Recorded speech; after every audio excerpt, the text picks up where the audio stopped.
Andale, andale, arriba, arriba. Yes, sí, señor. I think that's Mexican, isn't it? This is the Spanish flag. Spain, that's where Adam is going, to Spain. Running with the bulls. Pretty Spaniards. Oh yeah. Christopher Columbus, you know, all of his training in navigation and seamanship out of Spain. Did you know that? I know there's a statue of him in Barcelona. Barcelona. Yeah. Actually, I am mistaken. He did all his training in Portugal. Ah, there we go. No, Spain. It was Spain. Yes, because I've been to Spain. Yes, I have. Yes. So here we are with Adam. We got the Spanish flag, because that's where Adam is going. So I want to have a chance to talk to Adam, because he's a Pommy, aren't you? Proud. He's a proud Liverpoolian. Yes. And Adam has been to the Max College in Australia and New Zealand, and he's graduated, and he's gone out there and he's attracted lots of clients. He has. And he's got lots of clients now. Now he's moving on abroad to Spain. So welcome, Adam. Thank you for giving us your time. You're very welcome. Because you're flying out today. That's right, yeah. So you're early in the morning. You've already been up for your run and your swim and your bike ride. And my chiropractic adjustment You've as well. Chiropractic There we adjustment. go. And you've had your porridge. Yeah. He doesn't mind the porridge. Yes. So tell me about how did you get from Liverpool to Max in Australia, then Max in New Zealand? Just to give a little bit of a background check. Yeah, for sure. Thanks for asking. So yeah, I grew up in Liverpool, and I was in and out of the fitness profession there, and I knew there was more to life than just sitting in your bubble. So what in and out of the fitness profession? So you were already a gym instructor, were you? Yeah, I was Okay. a gym instructor in Were you Liverpool. a qualified gym instructor? Yeah. You were, so Yeah. you qualified in the UK, is that Yeah, right? that's right, yeah. Okay, awesome. So yeah, straight from school I went into that. Really enjoyed my time working in gyms, instructing people, helping people out. Unfortunately, I followed the you can't make any money in the fitness profession. You listened to them, did I you? listened to them, yeah. Yeah, they're loud, aren't they? Very. They're very loud. Very. So I decided to go and help my dad out working for him. Yeah. But quickly got bored with that, for want of a better word, because it wasn't my passion. Yeah. And Was your dad's passion? yeah, Refrigeration or something? yeah, wasn't it? yeah, air conditioning, yeah. Wow. So from there, just knew there was more to life than just England. Yeah. Wanted to explore Well, the the world. motherland. Wanted to explore the world. I'd heard great things about Australia, and yeah, booked a flight, got on a flight, and went there. Quickly realised how massive the fitness profession was in Australia, and how people were up at 5 o'clock doing boot camps. You know, I was on the bus to work, and people were out training, and it just looked really fun, and really reignited my passion for the game. So seeing other people doing it on your bus on the way to your job, Yeah, you thought, wow, why am I going here when I can be doing that? Would that be right? exactly. Okay, awesome. Exactly. Okay. So I've always been massively into my own training, Yeah. and That's yeah. why you're so massive. Yeah, yeah. And yeah, just to see everyone else doing it, I thought that's what I want to do and really need to do to follow my passion. So yeah, inquired about different courses and stuff like that. So why did you inquire? Why did you choose to do a course when you're already qualified in the UK? Because I was aware that the qualification in the UK wasn't valid in. Okay, it wasn't Australia. recognised. Yeah. Okay, fair enough. So needed to do the recognised fitness certificate 3 and 4. Okay. So went through the Australian Fitness Network and did my certificate 3. Okay. But then wanted to take that even further to get my certificate 4. Inquired, researched online. Why didn't you do it through them? I wanted one-on-one, classroom based. Sure. That's what I wanted. That's what I respond better to. And they didn't offer that. Yep. So I googled away, stumbled across Max. Yep. Sent me an inquiry in to a guy called Eric, who I believe used to pop up on the screen. Okay, and little Eric. Yeah, Little fella. Yeah. And the next thing I know, I'm hanging off the side of a building doing some painting work, and I get a phone call off G. Okay. And he rang me up, and we just connected very, very well. He knew my how we had common interests like football and stuff like that. and he invited me in for an interview, which I accepted, and went to the college in Brisbane, where I sat down with G and shared with him what I wanted, my passions, and he said, we can make that happen for you. Awesome. The problem being, or the challenge being faced, was that my visa was coming to, it was expiring in Australia, and he said, that's not a challenge at all, because we've got a college in Auckland. You can pop over to Auckland. Eh? That's very creative, isn't it? Yeah, it is. So yeah. you started your program in Brisbane though, didn't you? No, he No? gave me all the online access and Yeah. stuff like that. Yeah. But I just wanted to start afresh, face-to-face in the classroom. Yeah. So I had a little look, but I waited till I got to Auckland until I really got stuck into it. Okay, so you did the program here. And how Yeah. did you find that? How did I find the program here? Mm. That has been the most life-changing thing for me. Yeah. It has offered so much value In what to way? my life. Mainly giving me the confidence and self-belief. Hanging around with people who have done it and achieved in the fitness profession. The fellow students in the classroom with the same sort of passions and goals as my own really helped to push each other along. And from growing up in a place where there's a lot of pullers, and Yeah. people pulling you back to their standard and their Yeah. levels, it was really nice to be involved in an environment where everyone was pushing you Yeah. up the mountain rather than trying to pull you to the base of it. Okay, it's a different feeling. Different feeling, different circle of influence. What I know now is so important. So important. So To create a great circle of influence and get rid of the pullers. yeah, absolutely. Yeah. Well, it's very hard to climb a mountain when someone's pulling you down. Yeah, you have to chop that rope sometimes. Yes, and sometimes they get close to you, Yeah, don't they? yeah. Yes, they get some little leeches. They Yeah. get in there, they hold on, and they suck. Suck your confidence. Yeah, Planting seed of self-doubt. yeah, exactly. Okay, so for the benefit of our viewers, who some have done the program, some haven't done the program, some are doing the program. When you left, obviously it's great to be in the program because you're surrounded by a great circle of influence, lots of positivity and encouragement. But eventually you get graduated, and eventually you have to go out there and do it. Do it, yeah. Just do it. So tell us about that experience. How did you get started? Yeah, well, yeah, once I was graduated, all I did was implement everything that I was taught. There's no substitute for hard work either. It doesn't come to you. You have to put the hard yards in and really work for it, Yeah. but really want it as well. Yeah. The marketing strategies that I was taught, I just used them. So what were some of the strategies you used to get clients? Well, who's your first client? My first client, well, And my where'd they first come client from? was, I met him at a networking group, or Bob, business. So you went breakfast. to a business networking group, Yeah, right? yeah. Which we advise you to do at Yeah, the program. absolutely. And picked a client up, attracted a client there. But we sort of had a contra deal going. He was a chiropractor, Yeah. where I've just been this morning. Okay. And he offered to give me chiropractic treatment whilst I would give him personal training. Great. But the benefit from that is, because I was doing such a great job with him, he said, I've got someone who I'd like to recommend to you, and that was his Wow. fiance. Okay. And they would get... That's encouraging. You must trust you with your fiance. Exactly, exactly. It was their wedding in a matter of 6 months or so, Yeah. or maybe a bit less. So that was her goal, to look stunning on her wedding day, and yeah, we certainly achieved that. So obviously you did a fantastic job with him. Therefore, he referred people. Yeah. Awesome. And who's your next client after that? The next client was a guy called Steve. Mm-hmm. Now Steve came. He actually just walked into the gym where I was running my business from. Okay. So did you set up? You subcontracted out of a gym? Yeah, that's right. Okay. Yeah. So you paid a weekly rent, Yeah. and then you can train as many people as you can. Yeah. Exactly. Okay, fantastic. Yeah. He walked in. And how much rent were you paying? Just for I was the paying $160 per week. $160, and how much were you charging? $75 per session. 75. So basically 2 sessions a week would cover your rent. Yeah.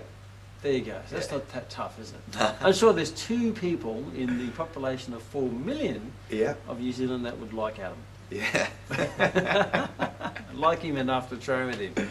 Okay, so Steve walked in, and how did he find you? Yeah, Steve walked in, and he was very shy and nervous. He'd let himself go. Yeah.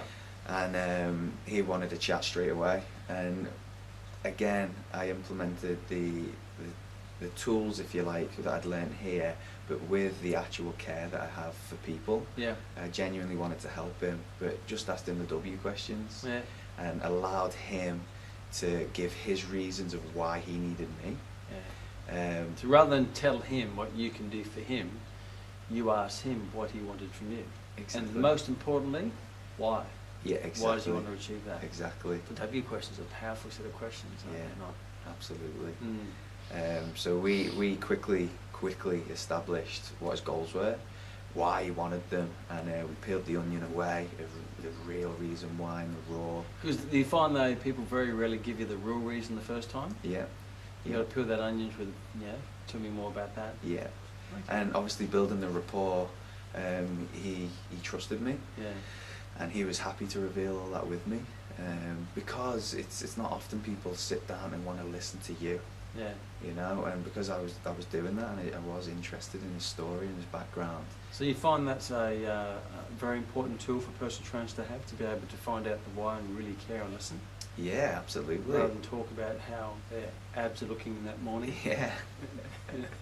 So be interested rather than be interesting, you know. Yeah. And so we quickly established a great rapport, and we started training straight away. And now Steve was he had suffered with back injuries and a few other problems and stuff like that. So there was a few challenges that I had to overcome.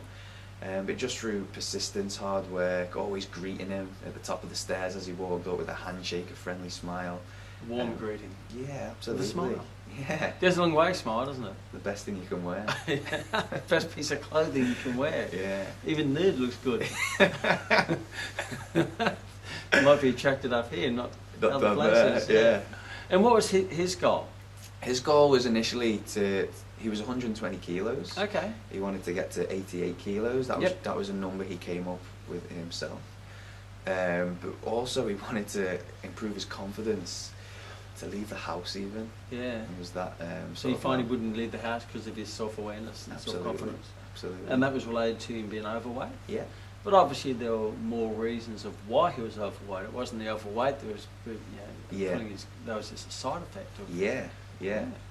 So the real reasons was such low self-esteem. Yeah. He'd started to really distance himself from friends due to embarrassment. Yeah. And this is the real reason that he wanted the weight off. Not that he had a big belly. Yeah. He was really low, and it was a low, dark time for him. Yeah. So of course that was a great chance for me to help him.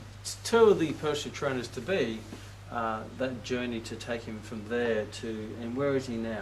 Yeah, now he's sitting at around 92 kilos. 92, so he's lost close to 30 kilos. Yeah. Wow. Yeah. And how's his self-confidence now? Self-confidence is really great now. Like he comes into the gym and he's not wearing one of those fluorescent green ball rat outfits now. He's so confident. Nah, not quite there yet. But we're at a point now where he does wear singlets and shorts, and he used to be wearing long baggy tip tops to cover him up like a safety net. So you've noticed quite a significant change in the clothing he's wearing? Yeah. Yeah. And certainly his banter levels have gone up. Okay. At first he was a little bit intimidated. And quiet. And yeah, absolutely. But now he comes in and he's taking the mickey out of me, and he's happy to give me some stick, and he's happy to take it back as well. Okay. It's just really fantastic to see him progress into that. Yeah. Even just the other week he was going to a wedding, so we got a tailor-made suit for him because his old suits weren't fitting him anymore. So the suit would be nice and showing off his physique. Exactly. Wow. Exactly. So yeah, he's come a long way, and I'm very proud to have been a part of that.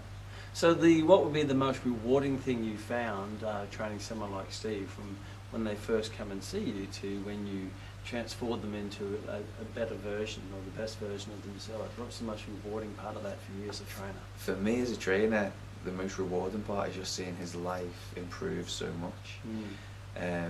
He shared with me how he loves to go fishing out on boats and stuff like that, and he used to he used to struggle to get his boat from the ramp into the water because of his back pain and stuff. But now his whole life's improved because of the training we've been doing. And how's his back pain? His back pain's vastly reduced. So he's vastly reduced his weight. Yeah. He's vastly reduced his back pain. Yeah. And he's vastly improved his confidence. Yeah. And vastly improved his quality of life. Quality of life, yeah. Now, can you think of, and I was chatting to a colleague the other day. Can you think of an occupation on this planet that is more rewarding than that? No. In so many areas, you know, not only do you take the pain from his back, but you build his self-confidence, you give him a great physique, and you vastly improve his quality of life. Yeah. No, I was saying the other day, in our profession, as you would have received many presents and cards of thanks, and people who really appreciate what you've done for them. Yeah. And they write you letters, and they send you emails and testimonials. I'm sure you got heaps, right? Yeah. And I was flying, and I came off a plane. Naturally, after a flight, you do come off a plane. And I was thinking to myself, this is the best occupation in the world if you want appreciation, because the last thing I thought of doing was writing a card to the flight attendant and saying, thank you so much for a wonderful trip, and you really changed my life. Yeah. Since Since this flight, my whole life has changed, turned upside down for the better. See, a lot of occupations don't get that satisfaction in helping people. Yeah, I think that's fair. In such a broad way, I understand a surgeon will help someone overcome a certain disease through an operation, or an accountant would do your books. But I don't feel that, I have to write this massive letter of appreciation to my accountant. Yeah. Because I think that's what they do. Yeah. Yeah. But what we do is, I haven't come across many occupations where you get that. Yeah. And it's not that we need that. No, not at all. No, but you get it anyway. You do, yeah. And I think it matters greatly to genuinely care about the people. Mm. You're not just doing it for a job. You're there because you want to be there. Yeah. And when they sense that and they can feel that you actually care, it means so much more to them as well. So from your experience in looking at other trainers in the profession, and obviously you're going to be a unique trainer. Yes. Obviously you're max qualified for one and train, but most importantly you apply the principles of success. From your view of other trainers, where are they? Because a lot of other trainers say there's no money in the fitness industry, and there's too many trainers out there, and it's too competitive, and people don't have any money. And I always remember this day, on the same day, 2 students rang me up. One student called Kylie from Trim and Terrific, and she rings me up in a panic. I said, what's going on, Kylie? Kylie and Ross, our brother and sister, own this personal training studio. She just came in. Oh, we need more trainers. We've got too many clients. And I need a trainer now. And we just got an email yesterday from a student down in Tasmania, Adam, and he sent us an email and says, well, we need a trainer. They already got 8 trainers. Wow. And so we need a max trainer now. Our business is booming. We got so many clients in Tasmania.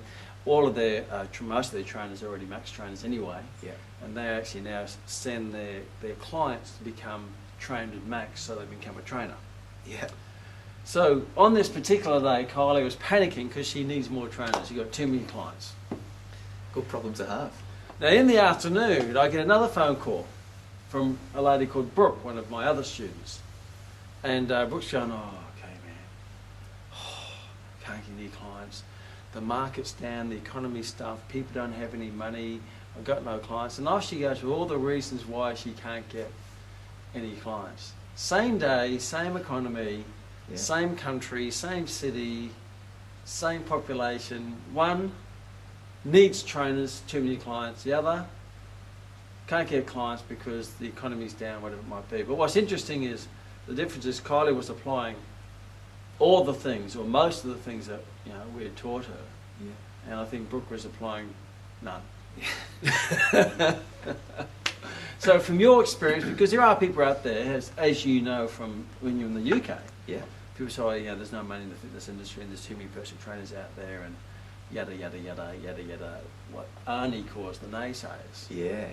So from your experience, because obviously you've become a successful trainer since you left the college, what's the difference between you and the rest of the ones who are saying it can't be done, or they're not doing it, or they're struggling? Yeah, I think a lot of people just expect it to come to them.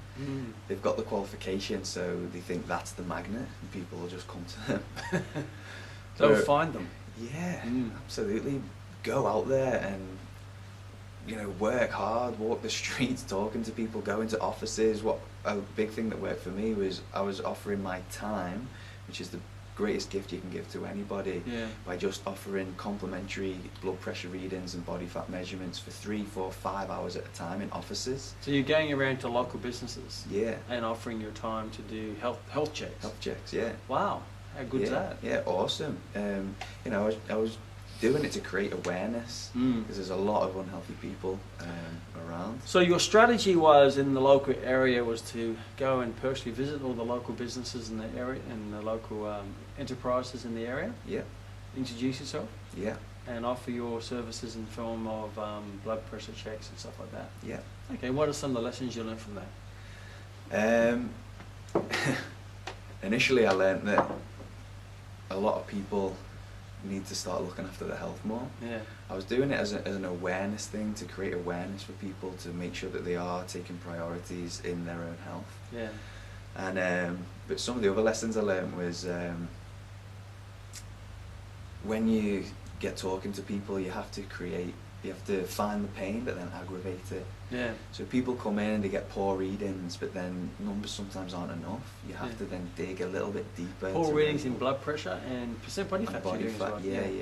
A lot of people weigh up into the 40% body fat. Yeah. And they don't seem to care that much. It's just to change. they don't really know what 40 is, I suppose, do they? Exactly.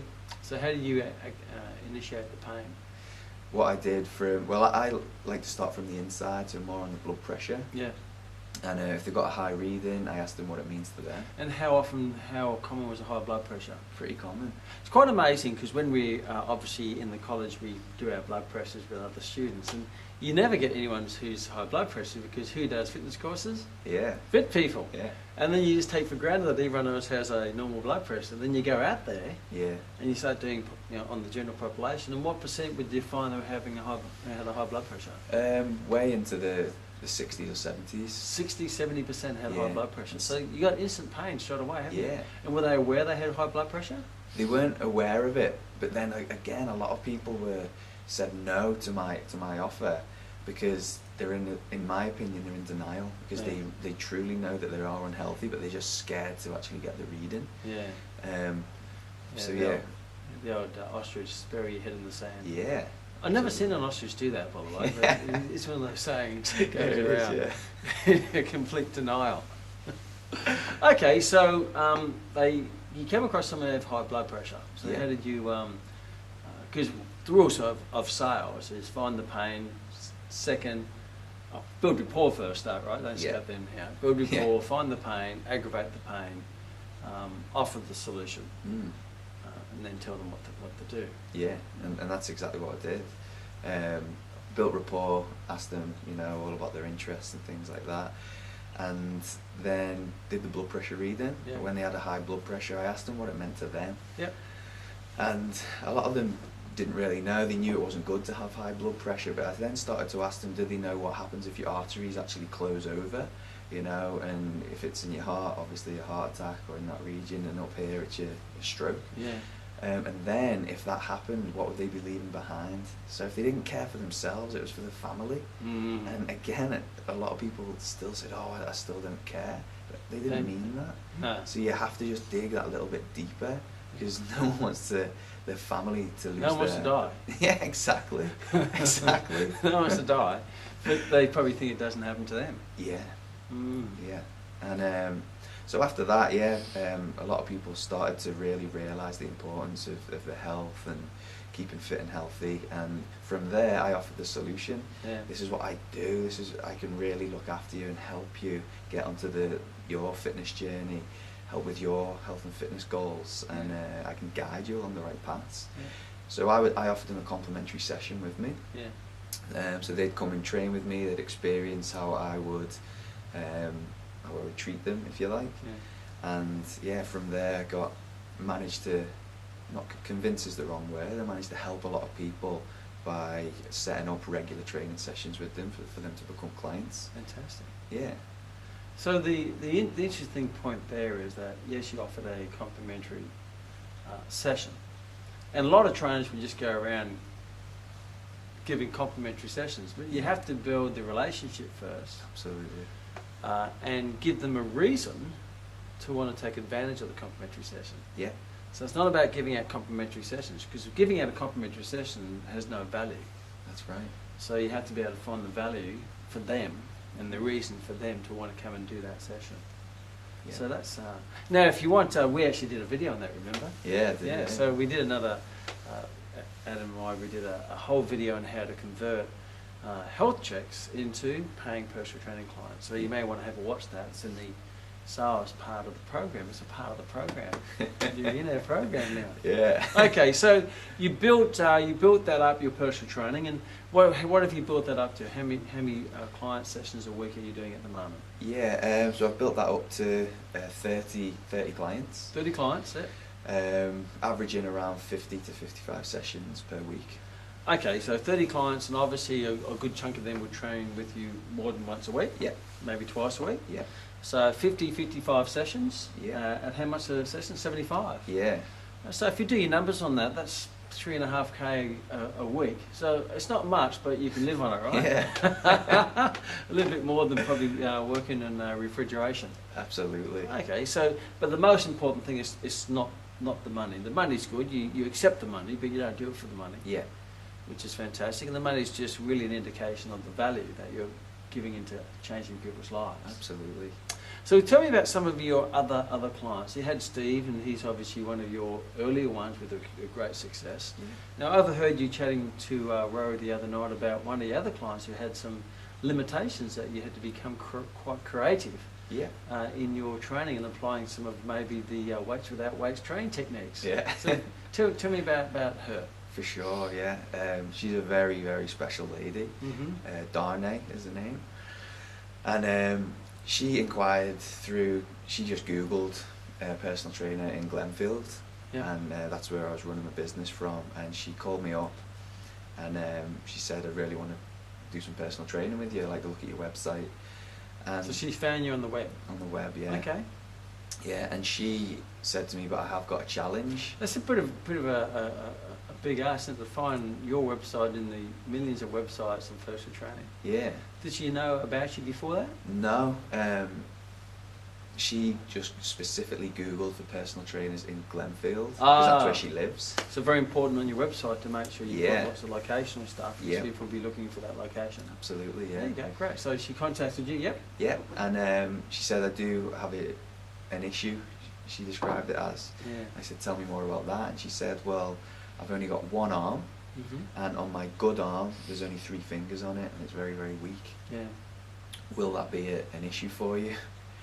And I said, of course not. It's my absolute pleasure to have you as a client, to really try and help with your goals as well, you know. And so we arranged an initial consultation where she came in. Before we departed on the phone, I asked her her favourite drink at 2 o'clock on a Wednesday afternoon. And she said, a cappuccino with 2 sugars. There you go. It'll be waiting for you when you arrive. Gives you a reason Which to it come. was, yeah. Fantastic, that's awesome. Yeah, really awesome. Yeah. So she came along and we discussed what she wanted to achieve, also the limitations that she could face, and also how other personal trainers have dealt with her. If you So like, she's in the had other past. trainers? Yeah, she has. Yeah. How'd she find them? She found them good. Yeah. She had That's good really. news. Yeah, it is. Yeah, she had great words to say about her last one. Great. But everyone's always been scared of her arm. She said to me, I don't want you to be scared of it. It's not delicate, it's actually quite strong. Yeah. So I said, great, we'll see what we can do. Quickly got training. Her goal was to, as she rolls of fat, Yeah. she wanted to lose them, and a short-term goal was to drop 4 kilos in weight. Yep. So certainly very achievable in a short space of time. So what we did with Darnay was some high intensity interval training on the bike, Yep. fully functional legs, which was fantastic, and stair runs up and down stairs. Yep. What we did have to do to adapt to her specific situation was I strapped a battle rope to her arm with a blood pressure cuff, because there was no other way of her holding it. Her fingers couldn't grip the actual rope. Yeah. So we were doing some work with that, which she loved. Mm-hmm.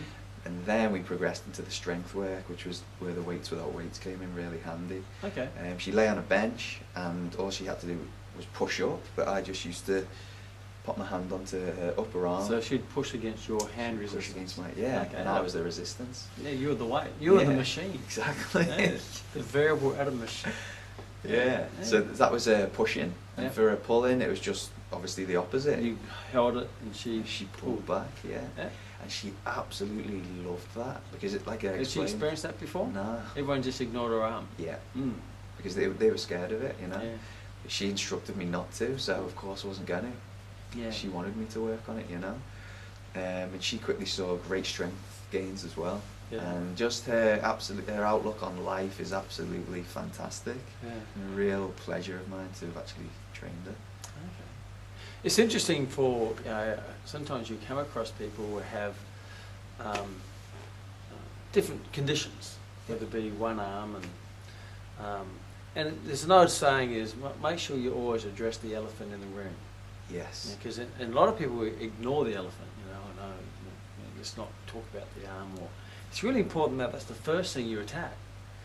If someone's, for example, in a wheelchair, they say, how do you get into a wheelchair? Yeah. We always tend to avoid thinking that it's going to embarrass them. But they live with it. It's not like, they're not going, oh my gosh, where did this wheelchair come from? We have one of our students, for example, in Brisbane called Luke, and he's got a glass eye. I've never met him before. Have you met Luke? No, I've not. He's got a glass eye. Very, very talented guy. He's at university doing our course. And he's very successful now as a trainer. But I remember the first time I met him, and Rory did the same thing when she first met him, but we didn't know. Oh, yeah. And I met him, I looked, one of his eyes is sort of wandering other places, and I didn't know which eye to look at. And I said, what's going on with your eye? He goes, well, I've got a glass eye. I said, well, which one's the glass one? So I know which one to look at. Yeah. He says, well, this one's the glass one, this is the other one. I said, so how'd that happen? So he tells you the whole story. But after that, it was very comfortable with the glass eye. Then he started telling me all the party tricks he used to do with his glass eye, like, sometimes he would pop out or So the point being is someone does have a condition, they've had that condition for a good chunk of their life, and they're probably quite comfortable with it, and the only thing that makes them uncomfortable is when you're uncomfortable. Yeah. So if they have, a missing arm or part of the arm, or so you just say, so what happened there? Yeah. And get them talking about it. As they talk about it, you become more comfortable, and you say, what can you do and what can't you do? Exactly. Yeah. And how do you want me to deal with that? And they'll quite happily do that. A lot of people tend to avoid what they think are the hard issues, but they're not that hard. They're only hard to the trainer who's unfamiliar with them, where they're quite easy for the person who's living with them day in, day out. Yeah. So that relationship is, how long had you been training her for? Darnay, we were training for 7 weeks in total, where every week she was seeing results, her fitness was increasing, which was very important to her, to be that inspirational character in her house for her children as well. Okay, awesome. Yeah, and then her roles, as she described, were reducing. Yeah. Her weight was going down, she was feeling more confident, she was really enjoying the strength work, because so many people had avoided it in the past. So she was really great. So when you look at your overall approach to training a client, what would be a typical, if someone trained with you, say, twice a week, what would be in that training?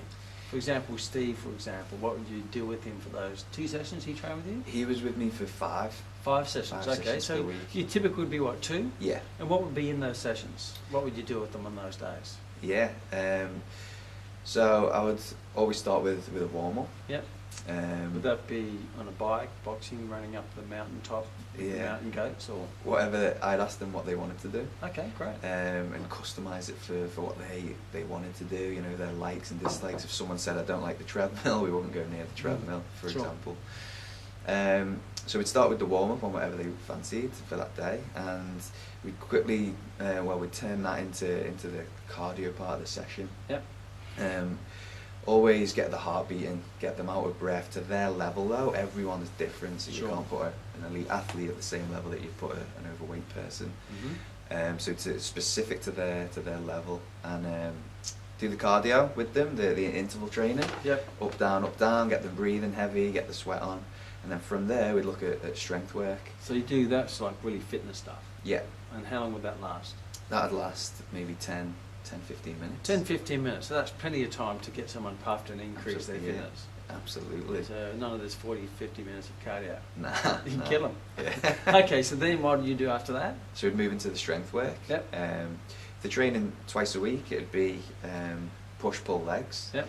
So So push movements such as a bench press, pull Yeah. such as a row, legs would be squats or lunges. Or absolutely, yeah. Okay, yeah. Again, you know, for beginners, a lot of people struggle with just simply body weight squats, and that's okay because it's Yeah. all progress. So we'd start with them, very technical first of all, you know, because a lot of people don't know how to squat So very properly. great form, great technique to start with. Yeah. Less emphasis on load, more on form. Yeah, Yep. for sure, as we get going. And then push-ups, you know, I found people find it really rewarding when they can push their own body weight. Mm. So it's instead of the bench press, you know, I really like it for those guys to do a push-up because it's a satisfying They can moment go for home them. and show off, can't they? Yeah, exactly. And then a pull exercise, so be it a row or a pull down, whatever So it might be. you're basically doing compound movements, Yeah, push, pull, leg, and how many exercises on each movement pattern? just one. Just one? Just one Okay. exercise. And if they were training twice a week, we'd incorporate a different one the next day, the next time they train. Or we would concentrate on just legs on one day and then move on to upper body the next day, so the push and pull on the second session, always incorporating the fitness into it though as well. Yeah. Just You try- okay? just- oh, a grasshopper hopped in my drink. Yeah, there we go. It's gone now.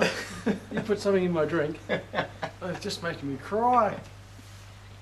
Okay, so 10-minute cardio, warm up, 10-minute cardio, strength, Yep, compound,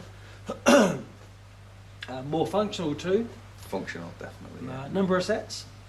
Number of sets, that would be around the 2 or 3 mark. Yep. We'd go 2 or 3 times with that. Yep. Um, And then you would go on to, like my voice? yeah. Yes, this grasshopper. Husky. Grasshopper, husky voice. That's what I came in, it's husky, sexy voice. And how did you finish off the session? We'd always finish with the stretch and the supplements routine. Okay. That for me was an amazing tool to have in my locker, Mm.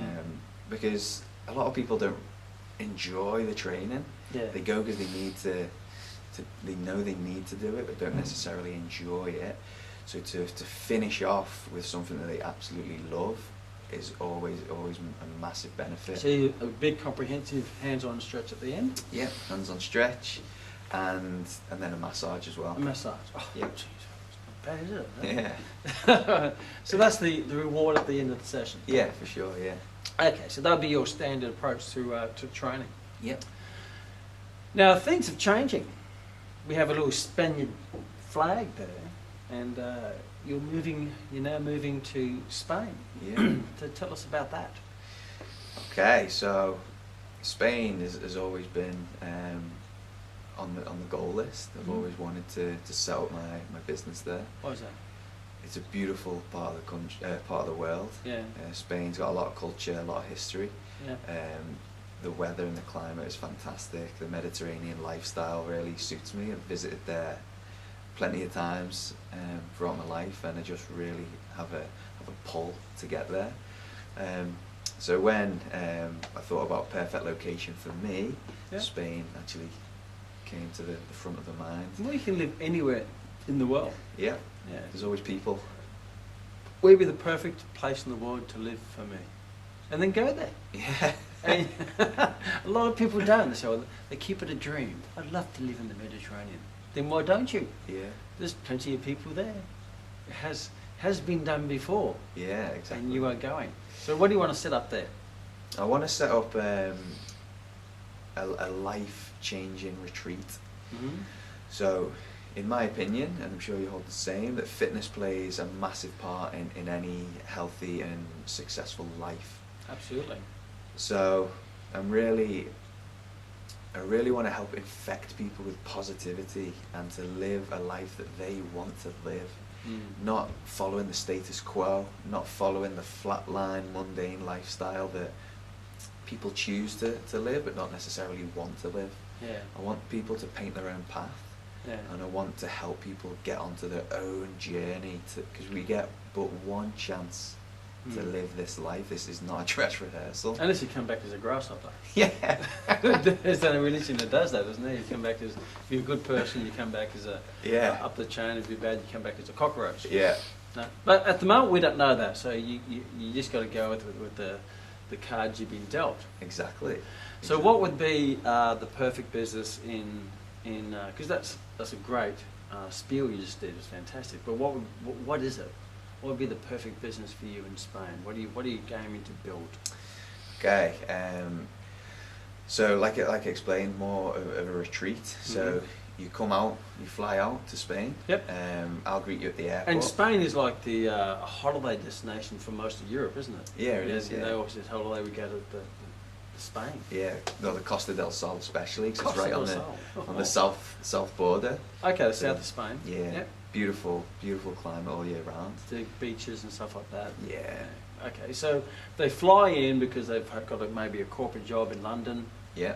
You know, and they run down, they're a bit overweight, they're stressed out, or whatever it might be, and they say, look, I need to get my life back on track. I need to fix it up. So I've got to go and see the fixer. Yeah. Right? And the fixer is Me, Adam. yeah. So they come down and they spend 7 days with Adam, right? Yeah. He's got to transform their life back into, so they come down and what happens? And what happens? Okay, so they get picked up from the airport by myself. Of course. You But- can do a sofa hat. Yeah, Mhm. absolutely. Because this is a luxurious, once in a lifetime experience. Now, so they're gonna get treated like they deserve. So you they know? get picked up at the airport. Yeah, in a beautiful car. Yep. We drive back to the resort, Mhm. which is going to be a 5-star luxury hotel right on the beach. Yeah. They'll have their own luxury suite where they'll stay for the 7 days. 7 Sounds days with good. Adam's looking pretty good, isn't it? Yeah. Mm. But from there, you know, the serious work starts as well. Mm. So there are going to be training sessions within that 7 days. So they have training sessions with you, physical training sessions? Physical training sessions, Mhm. yeah. There's also Mental training sessions? mental training sessions in terms of goal setting. Goal setting and values, looking at your life and Absolutely. stress management. Yeah, for sure, yeah. Wow. So that's going to play a massive part, but there's also going to be a lot of educational stuff in there, so the Yeah. foods and nutrition, but also the reasons why we train as well. People Yeah. just don't know the reason why they do it, they just do it, Mm. you know? So I want people to know that the human body is so complex and such an amazing mechanical device that they're actually blessed to own it. Yeah. And once it's bathing in happy chemicals, which I will make happen for them, Mm. it's such a great thing to own, and Yeah. they can actually do whatever they want to do if they choose to. Wow, so I come down 7 days, you're going to train me, Yeah, you're going to educate me on how to live a magnificent life, yeah, a healthy life. yeah, I'm going to be coached mentally and physically. yeah, You'll teach me how to cook. yeah. Plus, I'm going to be on the beautiful southern coast of Spain, where I'm taking in this great relaxed atmosphere. And relaxing plays a part in it as well. So massages and any sort of therapies that they like, you know, manicures and pedicures and all that, whatever they want to do. So I wouldn't say you're doing this today. So they'll like fill out a list or something of all the things they always wanted to do, Yeah. or the things they like to do, and you're going to model everything around their likings. Yeah. Yeah. Within reason. Within reason. I like McDonald's every night. Well, that's not the one. But you could help them find a healthy alternative. Yeah. So are you looking at doing this on a one-on-one, or are you looking at taking in a group of people for the 7 days? Or? Yeah, I've realised that one-on-one is more my passion, because during my training here in New Zealand, done group sessions as well, Yeah. and I know it's more rewarding for myself just for the one-on-one training. Yeah. So going forwards into my new venture, I think one-on-one suits me more. Wow, that's amazing. Mm. So what are you looking at in someone investing for 1 week with Adam? 7 days with Adam. I love it. I think it's fantastic. And understand there are people out there who spend $10,000 on a bottle of wine. So Yeah. that's, you're looking at a market who have quite disposable income. Yeah, for sure. And have probably spent their health to get their wealth, and now they're prepared to spend their wealth to regain their health. Yeah. Yes. That's great. You could use that in your Thank marketing. you. Like that one? Yeah. If you spent your health to create your wealth, and you've lost your health, then best you invest your wealth to regain your health so you can enjoy your wealth. Gold. Because there's nothing more wealthy than health. There we go. Thank you. We got that recorded, so you can play that one, man, and write it down and to use that in your marketing. But hey, that's what I'm assuming that you're looking at doing, and you've got to be careful with assuming, because that makes most times makes an ass out of me and you. So, have you an idea of what you're going to be asking for in the investments of 7 days with Adam? Yeah, so 7 days with Adam will be an investment. I've toyed with numbers, but around £10,000. I was thinking that too. Yeah. I was thinking that £10,000 in New Zealand or Australian terms, I think is about $200,000 or something. No, it's not that much, but It's yeah, 20,000. Yeah, so you're looking at probably just over, within, it's quite reasonable, £1,200 a day. Yeah. And that would be a chicken feed for some people. Yeah. And, there would be, how can I say without being too naughty, there would be other professions. Some of those professions would be the oldest profession on the planet, where some ladies would charge about £1,200 for 1 hour of joy, excitement and pleasure. Exactly. But for £1,200 with Adam, you get more than 1 hour. Yeah. You get the whole day. And the day which is more valuable, which is about rebuilding your life into a magnificent life full of health. Wow. Absolutely. I'm That's excited. a great way to look at it as well. It is. So, see, some people, the reason why I use that, even though it's a bit extreme, is some people say, who would pay $1,200 a day? Well, people will spend $1,200 on all sorts of things, but not the most important thing, which is your health, isn't it? It is, yeah. Wow. And do you have a name for your business? Is it still going to be Ace? Yeah, well, because it's expanding rather than just Ace Fitness, it's going into more of a lifestyle creation. So we've toyed with Ace Life, but chatting to yourself and Rowie the other night there, I think 7 days with Adam is 7 days with really, Adam. Yeah, I think That's it. Oh, it's catchy, isn't it? it is. Yeah, It's like an adventure. yeah. See, says, what have you been doing? I had 7 days with Adam. How come you're looking so magnificent? 7 days with Adam. Yeah. Goes back to the origin of Adam and Eve too, doesn't it? Yeah. Something Exactly. you can probably play something in there, but only the apple. Okay, so that's exciting. So we've looked at your past. We looked at your transition from England to Australia to New Zealand, and now you're going to the promised land. Because ever since I've known you, you've always wanted to go to Spain. Yeah. And now you're booked. You're flying out today. Yeah. You've even had a chiropractic treatment to make sure everything's nice and juicy. And have you lined up any connections in Spain, or are you just going to land there cold-footed and start running? I've got a couple of connections. Yeah. I've been emailing personal trainers out there. I've got a few meetings set up with those guys. Also a couple of real estate agents that are very well connected with people. So I'm just going to go there and network and create great rapport. Offer my complimentary sessions to create awareness, blood pressure and body fat, and just meet as many people as I can. And the beautiful thing is you've already become very successful here as a trainer, and the measurement of success is by your own measuring stick. I understand that. But you've done it here in New Zealand. Yeah. And you're a pommy. Yeah. And that's pretty good there, because the Kiwis aren't always entirely open to foreigners. But being Europe, being more of a, how can you say, everyone's in each other's back door and in each other's pocket. Yeah. I can see there'll be absolutely no challenge for you getting yourself launched very quickly. Yeah. It's not like you haven't done it. Exactly. And once you have done it, once you tie your shoelaces, you know how to tie them. Exactly right. And that's the beautiful thing with a skill. Is once you learn the skill, no one can take it away from you. You know, knowledge is great, but knowledge doesn't create results.